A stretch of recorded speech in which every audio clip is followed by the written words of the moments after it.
Back to you as far as the ambassador is concerned. Thank you so much. And the last speaker, I will take it from Terry, who said abolish injustice everywhere. And as an organization which promotes democracy, and we are covered by the first amendment, which is the freedom to express and share the ideas. My last speaker will be Ambassador Kayumba. Ambassador Kayumba holds a Bachelor of Arts in Law, a Master's in Global Security. He's the former Rwandan ambassador to India and former Army of Chief for Rwanda. So please allow me to welcome Ambassador Kayumba, and he's going to discuss what was the Marshall Plan of Germany, what were the enabling factors, what were the failures. Can Africa do the Marshall Plan? Yes or not? And without taking long, Ambassador Kayumba, the floor is yours. Thank you so much, Mary. Thank you so much, Dr. Sam. And thanks so much for all the participants. It's a pleasure being with you today. And I don't want to go back and reintroduce myself. And without much ado, I'll be doing my presentation with PowerPoint so that you could both share the screen. Right, thank you so much. Obviously, the Marshall Plan is the rehabilitation of Europe after the Second World War. And with the COVID-19, we are thinking how could Africa also be able to benefit from such a kind of financial assistance to be able to develop Africa after the devastating COVID-19. But in order to do that, one has first of all to ask himself, is debt cancellation a feasible proposition for Africa? Is it feasible? Number two, who would fund the package, the Marshall Plan for Africa? Who would do it? And thirdly, would we be able to compare the COVID-19 devastation with the Second World War? Now, when you do that, you have to look at the imperatives that informed the Marshall Plan. First of all, the Marshall Plan, okay, go up.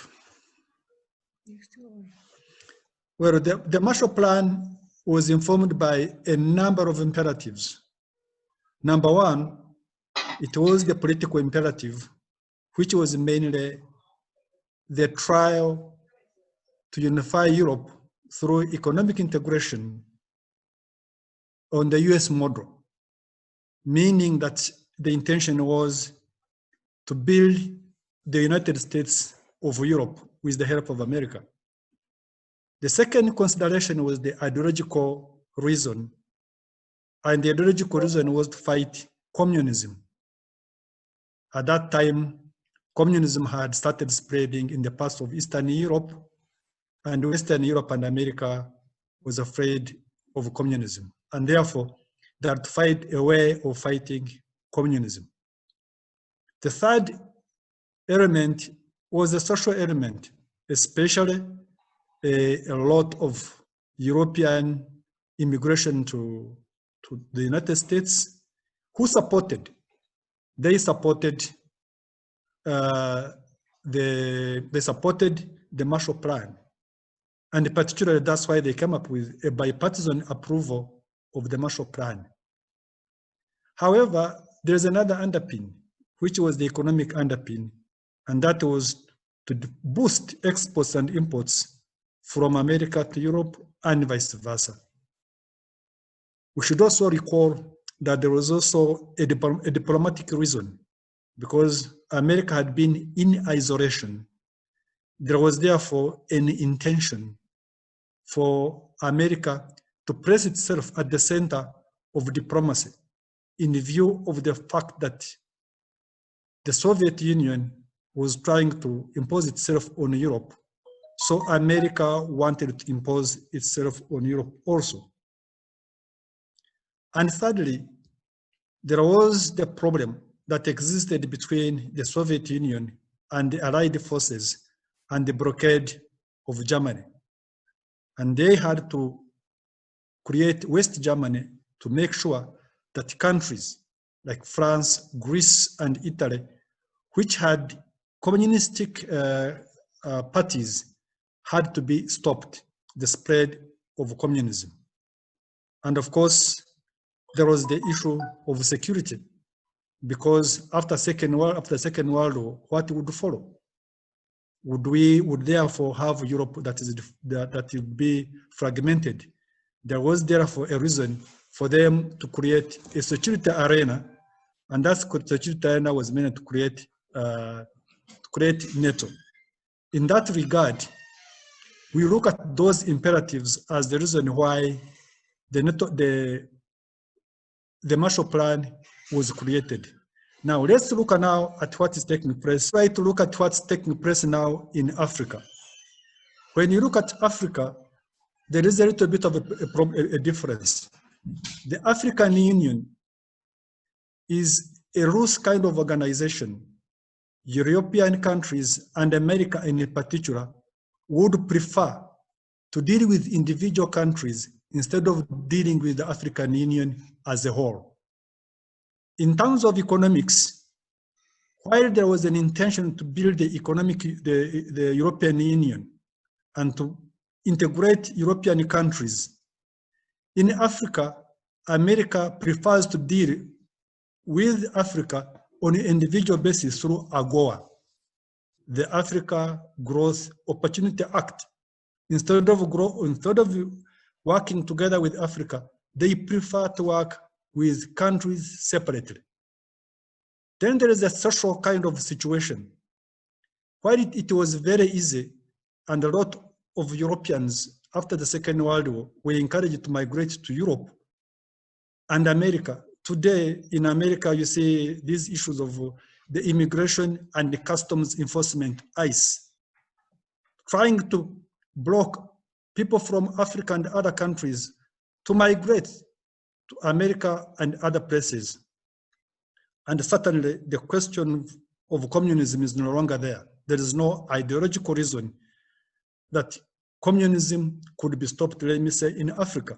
And therefore that would encourage either Europe or America to work on a Marshall Plan. Then when it comes to security, while America was looking and Europe were trying to build NATO, in Africa, what we have is the AFRICOM. The AFRICOM is not based in Africa. It's based in Germany, in Stuttgart. And they just only deploy troops in Africa. We don't have forces in Africa that would force either America or Europe to be able to build a Marshall Plan for Africa for security reasons. And lastly, there is the diplomatic level. On diplomacy, America or Europe, they prefer to deal with Africa either through the State Department or through AFRICOM, and maybe through the UN, because America and the European countries, some of them are part of the permanent members. So they really don't need to establish themselves and look at Africa as a totality. They prefer to deal with Africa as a single states. So these are the impediments that you look at that would not be able to encourage either America or Europe to look at the Marshall Plan.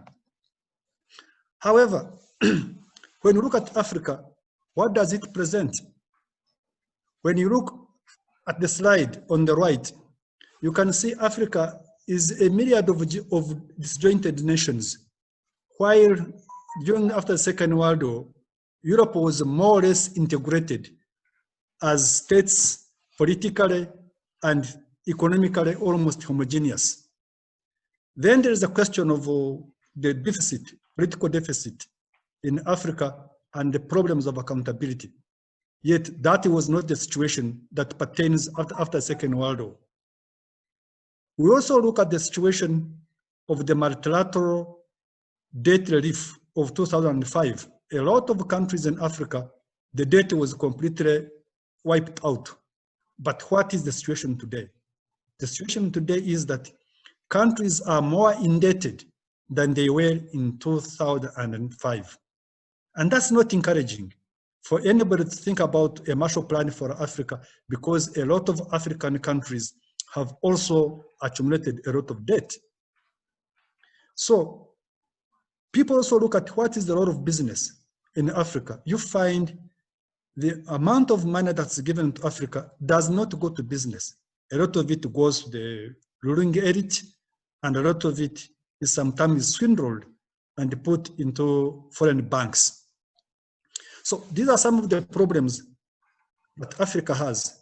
However, when you look on the other side, you'll see Africa is trying to make sure that we move towards a situation that would be conducive for us to be able to have a situation that a Marshall Plan could be possible. And what is that?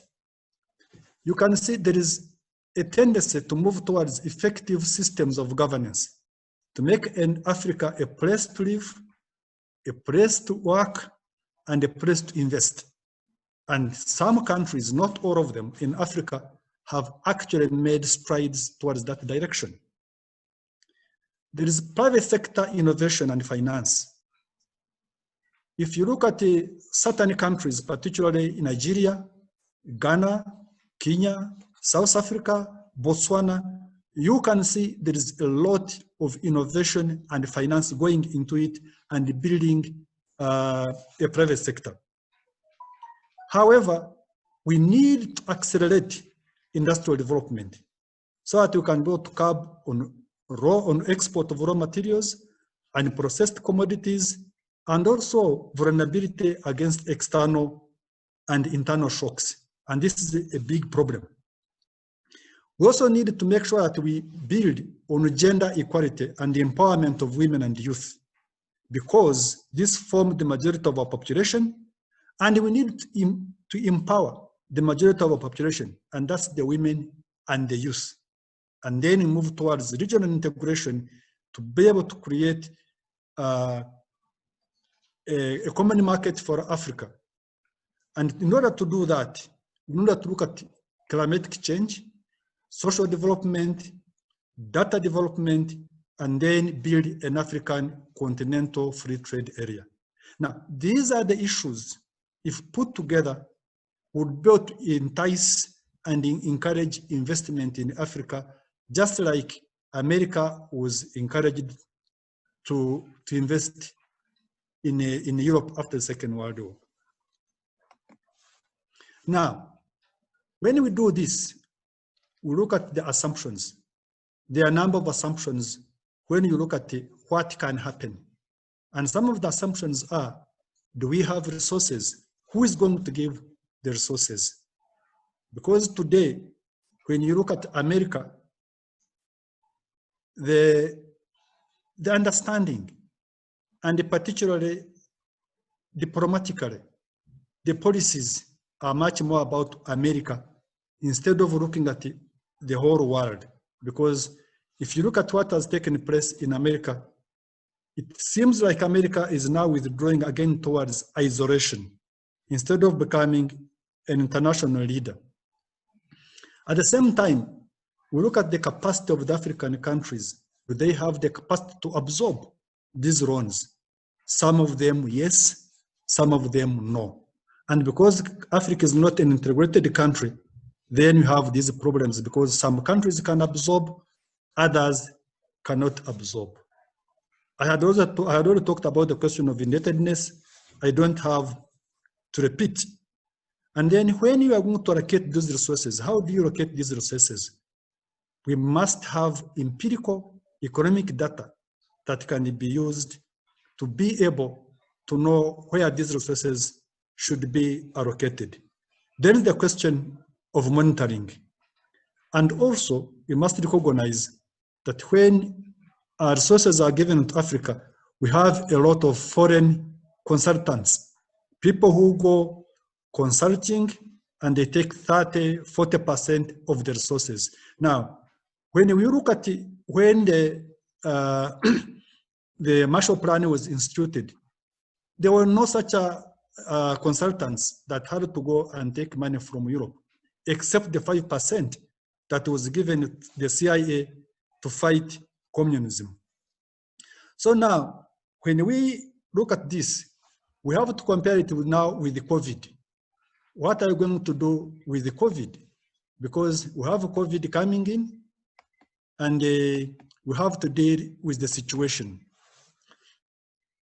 And this is a comparative analysis. We look at the comparative analysis of COVID and the World War II as a precursor to be able to look at how you can be able to convince that we need a Marshall Plan. Number one, so many people, the fatalities, the people who died during the Second World War, we believe COVID won't kill so many to be able to attract this kind of situation. Number two, the Second World War completely destroyed the infrastructure in Europe, but COVID has kept the infrastructure intact. While you have lost people, not so many, but infrastructure remains intact. And therefore, people can go to pick the capacities very quickly. The next thing is that the Second World War took 5 years, and maybe COVID may take a year, because we are told that within 1 year, we may have a vaccine. But the most important, the United States of America provided the resources for the Marshall Plan. In this kind of situation, whom do we envisage to provide the resources?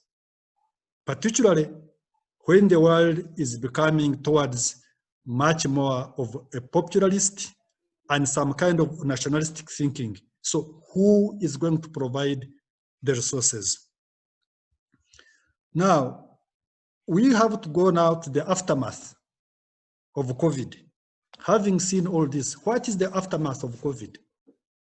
The most likelihood in Africa is that there could be a rollback.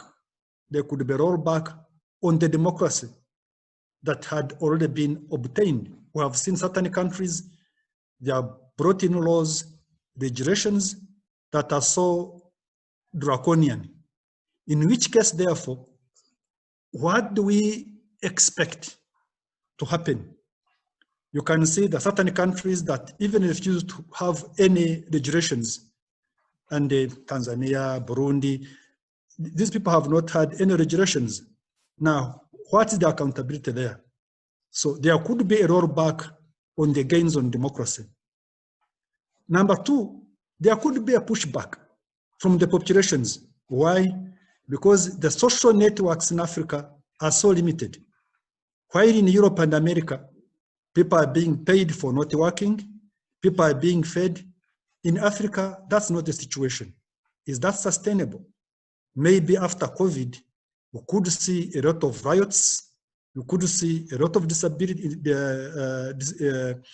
disabilities in Africa, and this could be a big problem.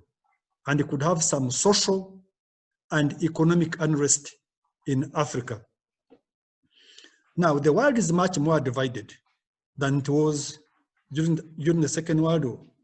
And therefore, when you look at all these things, the aftermath of COVID, it becomes very, very complicated. And of course, the rise of nationalism and popularism in Europe. Now, these are the issues that we are looking at. Now, my question I'm supposed to answer is it possible to have debt relief, debt cancellation, and then have a plan like the Marshall Plan? And I would say that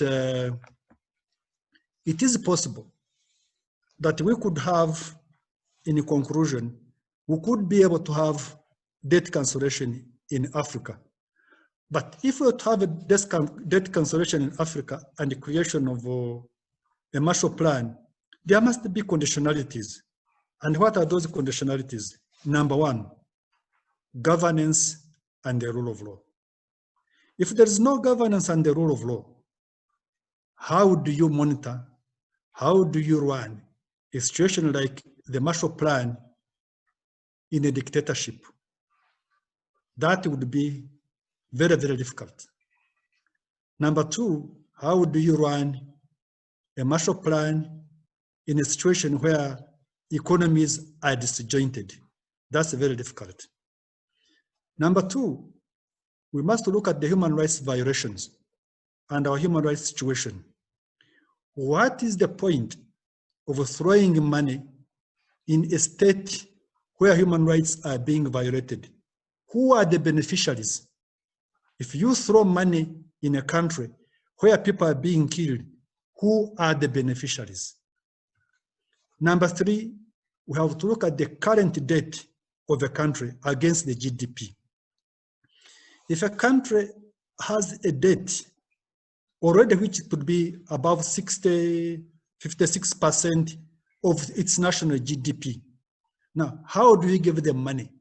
And when you cancel the debt, when these countries already had the debt cancellation, and with that cancellation, they accumulated more debt, what tells you that when you give them more money under a so-called Marshall Plan, they won't even accumulate more debt?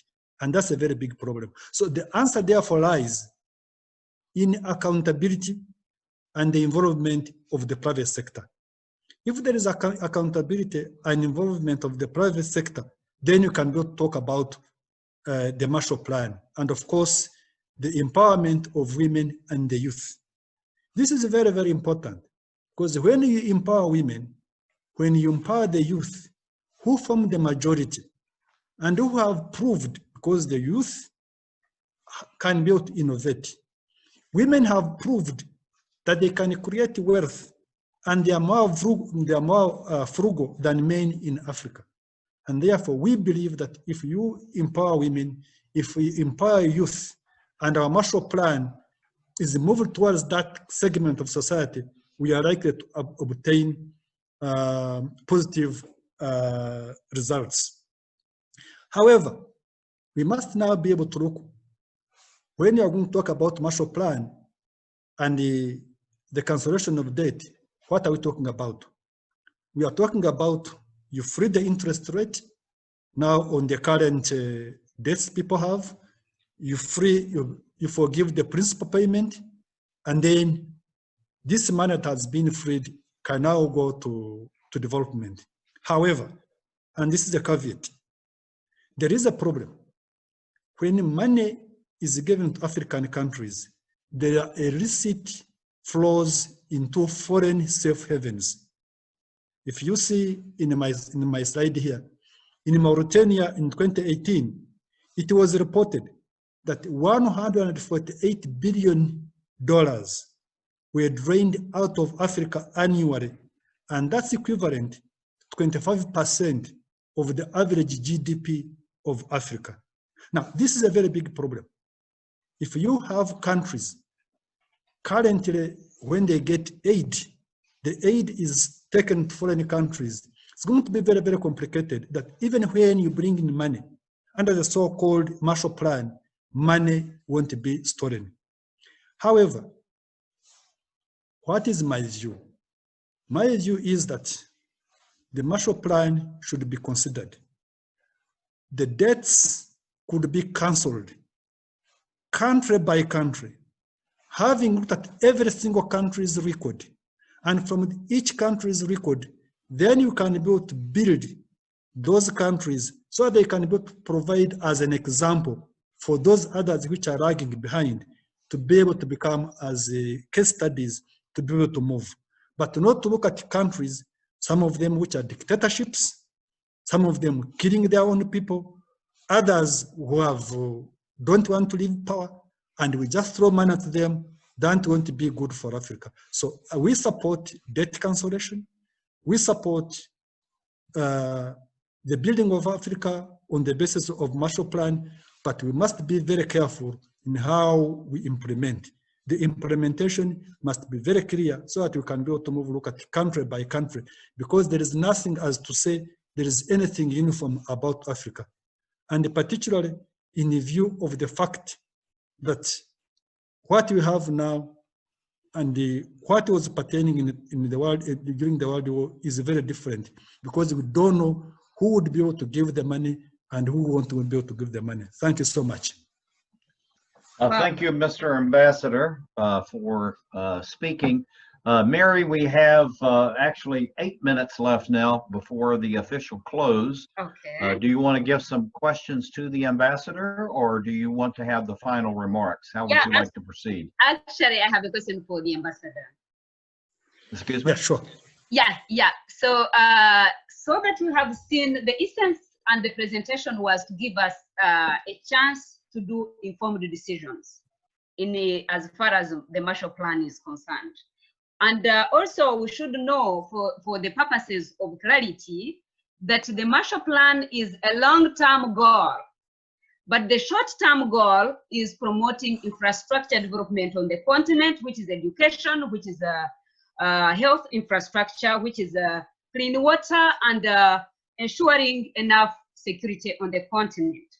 In your view, Ambassador, do you think we should even think of the Marshall Plan as a kind of type of plan that would help to be part of the socio-economic planning model for the Africa, maybe from 20 to 2060 or not? Yes, I think, let me go to maybe another slide here. Generally, when you look at what you are talking about is, if you want to build a stable continent, you need to look at the necessities. And those would include housing, they would include education, sanitation, health, education. That's very, very important, because those are necessities, they are prerequisites. And whether in a democracy, whether in a dictatorship, all these things are necessary.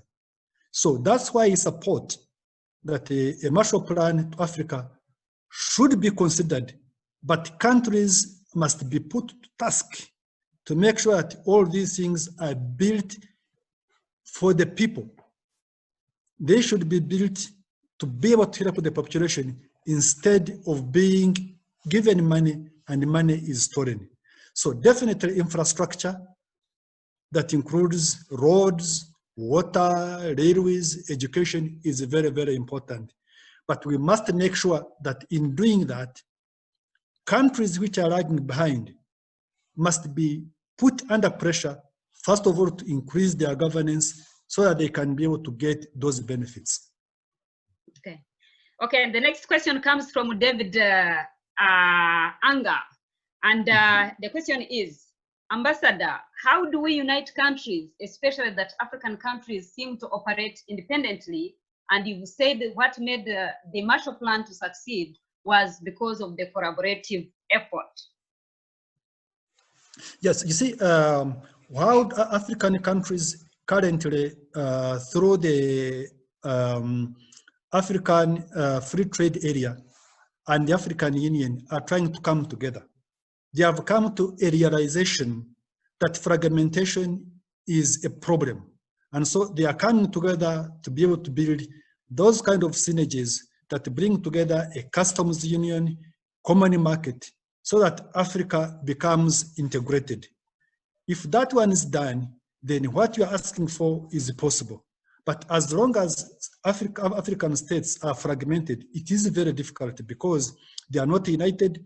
They have got tariffs, both statutory and non-statutory tariffs, non-trade barriers. And that makes it very difficult for Africa to work together and to develop as a commonality. So it's quite important that we move towards a common market, a customs union, to make sure that it is possible to look at Africa as a totality. Okay, thank you.